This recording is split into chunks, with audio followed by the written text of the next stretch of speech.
Okay.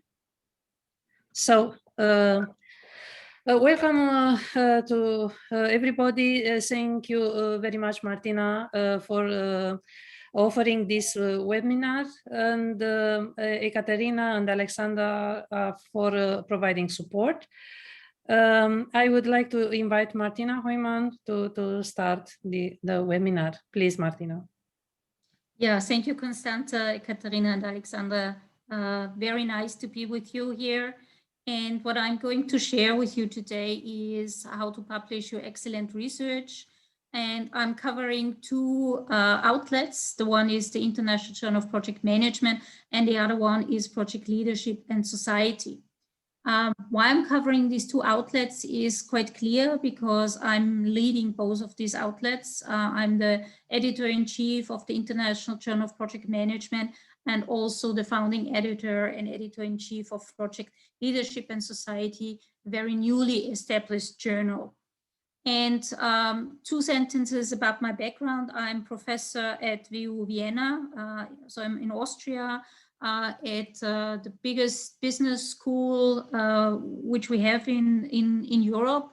And I'm situated there in the department Innovation, Strategy and Innovation, and I'm leading a project, that project management group. Yeah, we are a department, but we are calling ourselves Project Management Group. And so my research is very much on stakeholder management, sustainability, human resource management, but also very often in the context of mega projects, also project-oriented organizations. This is what I'm working on. So a little bit of a background on myself. Starting with the very established International Journal of Project Management, which is the leading journal of the project management community, research community, I would say, and it's published by Elsevier in cooperation with APM and IPMA.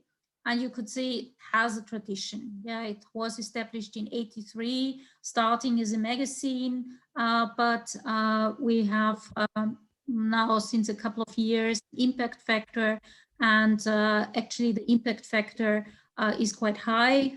We have a 2 years impact factor of 6.62, which is quite interesting. And as you could see, that our 5-year impact factor is even a little lower than the 2-year impact factor, because actually we have increased in the impact factor over the last years tremendously, I would say. We have about 1,000 submissions a year. We have 8 issues per year. Last year we were a little bit smaller in the numbers per issue, but this year we're coming back to the normal procedure. So we have 8 to 9 papers per issue, and the desk rejection rate is quite high. So we have a desk rejection rate of 81%, and we need to be that high because we cannot overburden the reviewers and also not the associate editors. So overall, the acceptance rate is about 5 to 6%. And you can also see where we are listed. We are listed in the management category. We are on place 12 of some 230 kind of lists possibilities. And also our site score is very high. Site score and impact factor, they're just different measurements, but they need to relate to each other. And это госнаркоконтроль. Okay. This is interesting. Okay, that was interesting. So we have a fan club here for this journal. And so let me just say that we are also listed in business and in management and in management technology and innovation. So you see already by the list where we are listed, also a little bit about what the journal is about. This is the editorial team. Алло. So not sure who is not mute, please. I sent on the chat the requirements, everybody to mute the microphone, please. If not, I will start to mute your microphone. Okay. So I started to mute all microphones. Thank Okay, you, thank you. and please continue, Martina. Thank you, Sorry, Constanza. sorry for this. Yes. So here you see the editorial team. I'm supported by Sabine Thiel. She is running the editorial office. Actually, she is doing the first checks. So if a paper comes in, she is the first looking at the paper. She will look whether the paper is according to the format, whether the paper is actually an academic paper, whether the paper also cites recent journal articles. There must be also a number of in project management, and she will kind of leave me a message what she thinks about the paper. And then the paper comes to me, more or less. We're working in the same inbox, and I'm looking into it and see whether the paper is in scope or not in scope. And I'm also then going into the methodology, see if it's sound, if I see some immediate flows, if kind of everything is also correct, if there's a discussion. So I normally read the abstract, and I also might read the introduction. Yeah, so it's very important that these are very strong, that the abstract really also brings out what the paper is about. So that is then my first decision, whether I send it back to the authors. Sometimes we get papers in that are not blinded. That means that even if the paper is good, we need to send it back to the authors to load it up in a correct way. Sometimes people have in the file names the name. They have it, don't have it in the paper as such, but they still have the name and the file name. So these are little flaws that Sabine is trying to pick up to really make sure that the papers are blinded when they're going out. And I then decide whether I want to send it out or whether send it out to one of the associate editors, or whether I reject it, I desk reject it if it doesn't fit in the scope of the journal, or if I see that the maturity of the paper is so low that it will not survive the reviewing process. So you see here the associate editors, and Lavinia Ika is responsible for sustainability and stakeholder management. Maud Brunet, I missed her now because she is currently on maternity leave, and Vedran Serjak, he is actually doing the job as associate editor and also will remain with us. He is on major projects and also forms of project deliveries. Anne Keegan, she is on human resource management, organization behavior. Mia Martin-Sus, she is on strategy, innovation, project-oriented organization, project business. Offer Zwickel, he is on benefits, project success, and planning and costs. And Ossi from Sweden, he is actually our person who is checking the methodology. If it's on quantitative papers, he does methodology checks, and his subject is performance management. This is what he is also managing. So by that, by me telling you the structure, you already see also what our focus is and what papers actually we are expecting. So what the scope is that we are kind of bridging out. We consider ourselves as a management journal, and we are bridging out into strategy, organization behavior, change, innovation, sustainability, you call it, but always from the perspective of managing projects, programs, portfolios, project-based oriented organizations, networks, and societies. So this always needs to be kind of part of the paper. Even though we consider ourselves as management journal, this is the lens. And from that lens on, we are kind of bridging into other disciplines, because project management is a applied and interdisciplinary discipline. Be cautious with over-researched topics. So typical over-researched topics are project success, or also risk management, or cost overruns, or causes of delays, causes of cost overruns. To just put them into a specific context does not bring enough contribution anymore to actually be considered for publication in project management. So this is something that is very critical, because we are looking, of course, on the relevance, on the rigor, but we are also looking that it really brings a good contribution. So just changing the context, just studying project success factors in a specific project type, in a specific context, will be desk rejected right away. We mainly have empirical papers. I would say 95%. They are either qualitative or quantitative.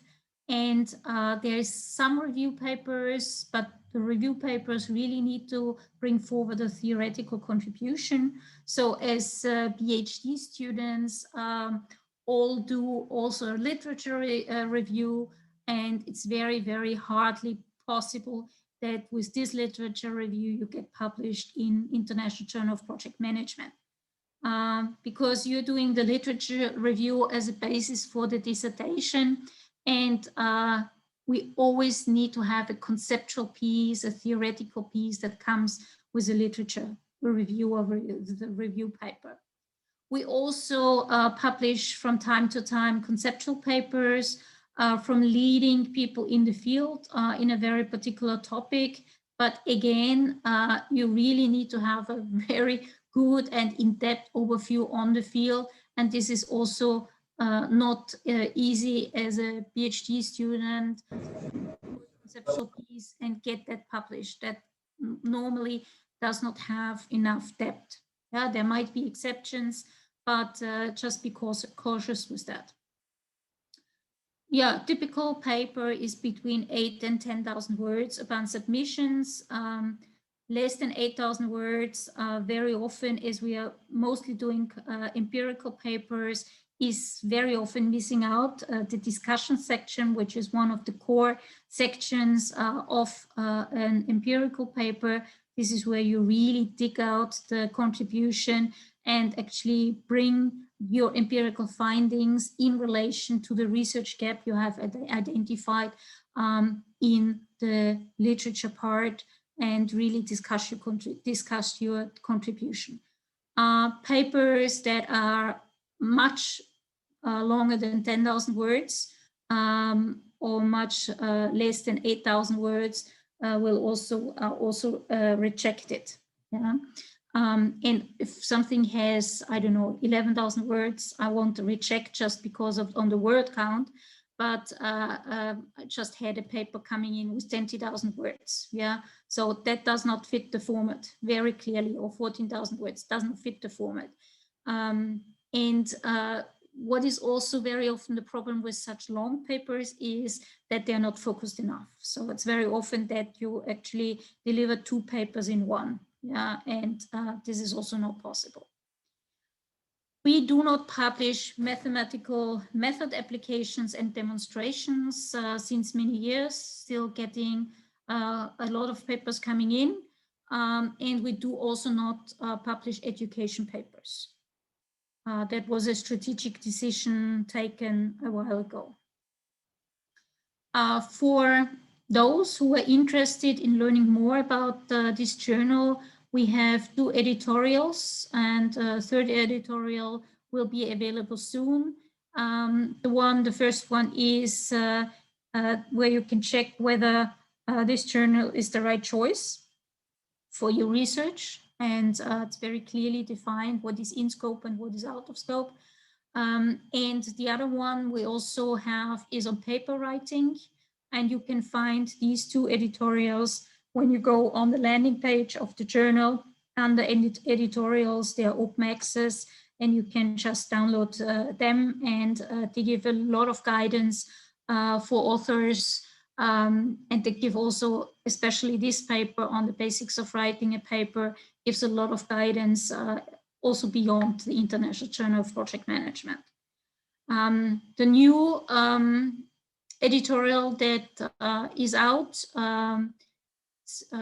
currently in press still, I think, but maybe it will be visible in the next couple of days, is one where we specify what we expect when you do a quantitative research, and an editorial that I'm working together again with Mia Martin-Su is in preparation, where we spell out what we expect when you're doing a case study. That will be probably, or that not will be probably, but that will be 2 editorials. The one more on the general design strategy, and the other one kind of how you need to report when you do a case study. We always also have call for papers. The one in grayish, they are already running, and the first deadlines are over for abstract submissions. If you would have something still on resilience or managing strategic project and programs or performance measurement in project management, you could still look at the call for papers and get in touch directly with the guest editors and see whether they still accept you. Our process for this call of papers is always that way, that possible authors, they send in abstracts to the guest editors, and the guest editors provide feedback based on the abstract, and then they get an invitation to send a full paper, or they don't get an invitation to send a full paper. So handing in a paper where you have not been invited to hand in for a special collection will also lead to a desk reject for this special collection. If I see that it has potential, I will still consider it as a normal paper. Yeah. The call for papers that are open at the moment is one on project crisis management and one on project success. Why did we do one on project success? And here is, for instance, Jeffrey Pinto involved, one of the leaders in the topic, one of the pioneers in project success. And why I decided for having one on project success is because it's such an over-researched topic, and I would like to see more creativity, not only putting project success in a specific context, but maybe look on project success from a different theory, from a different angle. And so they have specified a call for papers where there is still space and research gaps you can fill. And the same is with project stakeholder management, that this is currently under preparation. That might come out maybe in two months from now. And also project stakeholder management is a really mature topic, and you really need to kind of dig out a niche that is worthwhile researching and where you can make a considerable contribution. And so also with this call for papers, we hope that we can guide potential authors to find good topics. So that was kind of the first journal. I'm now turning to the second journal, Project Leadership and Society. And after I have presented, I'm also welcoming your questions.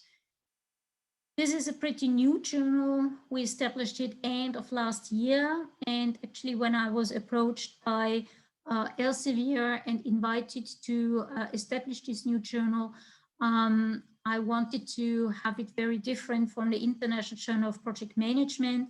I wanted to have a lighter possibility, and this is how it was finally then set up. Open access academic journal, so that was what the publisher wanted. It's also done in cooperation with IPMA, not with APM. They have not yet decided whether they want to join us or not. So it's a cooperation between Elsevier and IPMA so far. And actually there is a shift in the business model behind the journals. So from traditional journals like International Journal of Project Management, where you can publish in a traditional way, sometimes, or there's also the possibility to publish open access if you are paying for it, yeah. But this is a full open access academic journal. That means that all papers are open access, and the authors actually need to pay for publishing. Till the end of this year, there's no publication fee. Yeah, so we are still in building up the journal, so there's no publication fee. But the idea here is that in many countries, like Austria, but also UK, the grant providers, they're actually asking people that get grants for their research, that get research grants to publish Golden Open Access. And this is a Golden Open Access journal. So we're actually the first movers here with that journal in project management. Yeah, so I said I wanted to make it distinct from International Journal of Project Management. For me, it was important to also use the term leadership, because I see this is where the field is moving, and also bringing in society, as my strong belief is that with projects you are creating the future, or we are creating the future, and we are contributing to not only a company, we are contributing to a region, to a nation, to the society. Yeah, so this is kind of one issue I'm really strongly believing, and this is why I find projects so interesting, yeah, because you're bringing change, you're developing something. Society is considered in a broader sense, so including practice. Yeah, so we are looking for more practical, more, yeah, let's say lighter versions of papers in comparison to International Journal of Project Management. Yeah, here you see the people involved. Ding Hongui, he is also IPMA research coordinator. He is working here as associate editor, and Kirsi Aaltonen from University of Oulu in Finland. Ding and Kirsi, they are helping me out as associate editors, and actually as the journal is getting momentum, Sabine will also join the team in a couple of months and work in the role as editorial office. What are specific features? Specific features is it's an established and well-known publisher. So this is always what you need to be careful when there's open access journals asking that you pay a fee. And here Elsevier is standing with its name and the reputation, and also the reputation of the editor-in-chief and also the editorial team.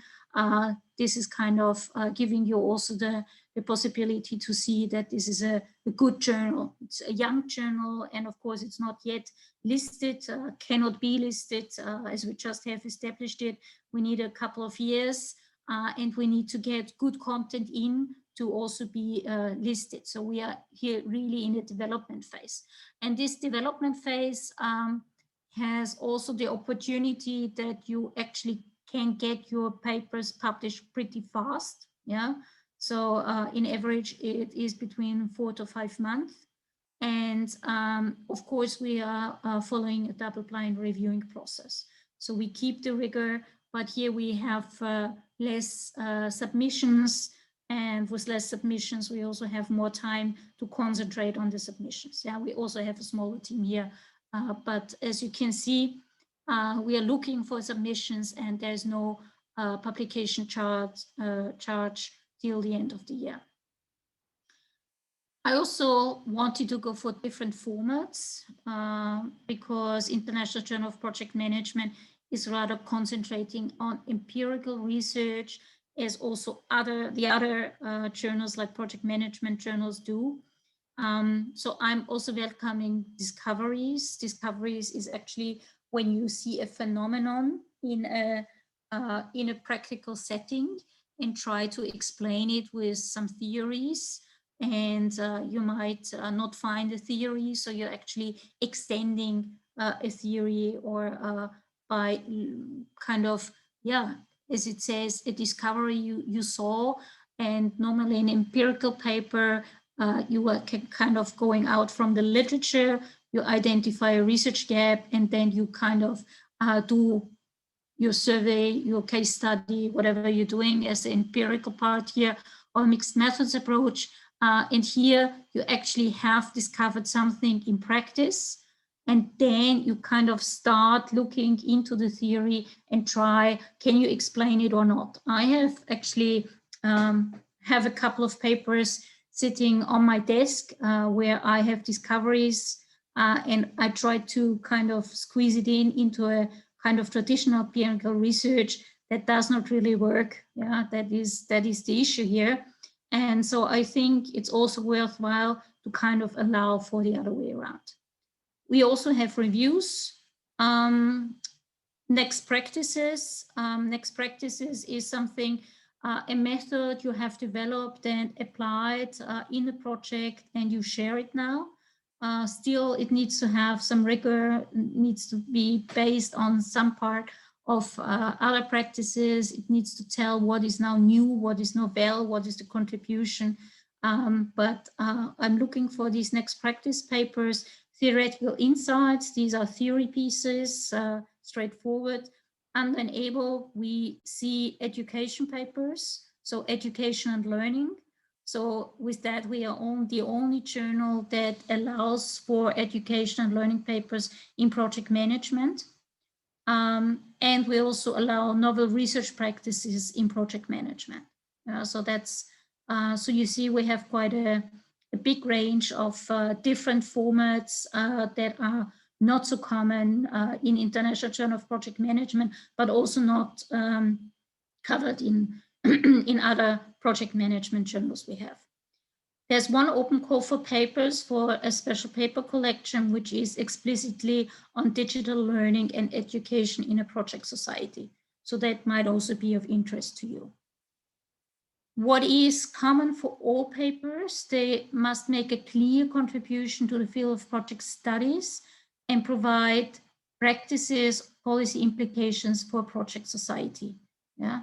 So our audience is much broader.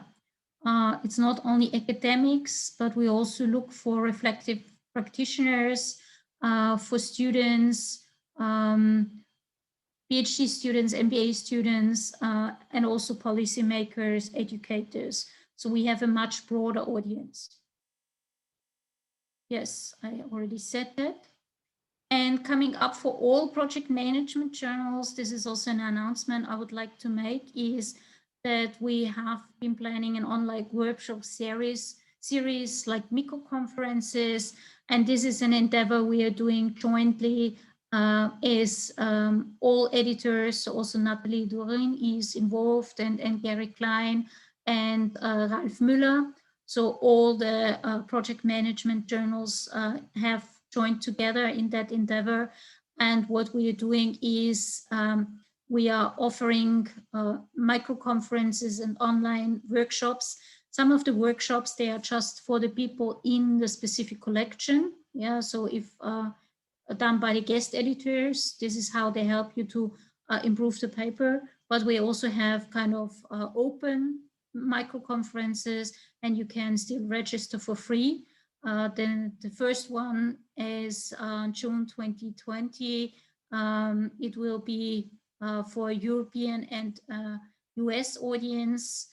And here you have the link, and I will provide the link to the slides to Constanta afterwards anyway. So if it also went out through the IRNOP mailing lists, you might have seen it there already.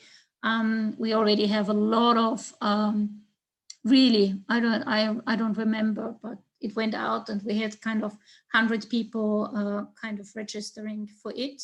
And what we will be doing is actually, we will be sharing research methods. So we are not only, I mean, we did a lot of editorials in all the journals, And so we are, so Ralph Müller will be talking about how to do a literature review. Gary Klein he will be talking about how to make a theoretical contribution. And Gary Klein will be talking about literature review. Natalie will be talking about action research. Me and I will be talking about case study research, and Offer Zwickel will be talking about quantitative research. Yeah, so we will have short videos, not longer than 10 minutes you can watch, and then there's just open session for questions. Yeah, and as you can see, we do it online. That's easy. And one version for Europe and US, and one version for Asia Pacific. Yeah, and there will be more invitations for joining the workshop series or mini conferences. We had the feeling as editors that now, as we could not meet on at conferences that easily, that there's missing something, and this is what we're contributing here to do that. And we will also contribute that next year. So this is now an initiative, because we would also like people that are not able to travel then to conferences to be able to access all this information. So I'm kind of the end of my presentation, and we're welcoming your engagement as reviewers, and we are welcoming your papers. And if anybody of you is interested in a paper collection for project leadership and society, just send me an email. If it's an interesting topic that fits into the journal, the chances are very high that we can process that quite quickly. For International Journal of Project Management, you can of course also submit a proposal for a collection, but that is a very lengthy process, because the next 2 years are more or less planned out with special collections. Yeah, and we do not do special issues anymore. This is maybe also interesting for you. So the difference between a special issue and a special collection is, in a special issue, we always had to wait till all papers that belong to this special issue are together, and then they were published in one issue. And that's also quite old fashioned, because that meant that many papers were sitting very long in press, yeah, because there was no, because the other papers had not been ready. And to prevent that and go into a more, into a quicker format, we now also have only special collections in the International Journal of Project Management. So from now on, so we had two more special issues at the beginning of the year, but from now on, when the papers will be ready, they just go into any issue and they're made visible virtually as a special collection. That's also more easy to find for people, and there's not many people around anymore that really work with the issues. Yeah, so many people just work with the online system anyhow. Okay, this is it from my side. Any questions, any suggestions are very welcome. Thank you so very much, Martina. Interesting and yes, very important presentation for those interested to be published in good journals and in open access journal. I would like to ask the participants if they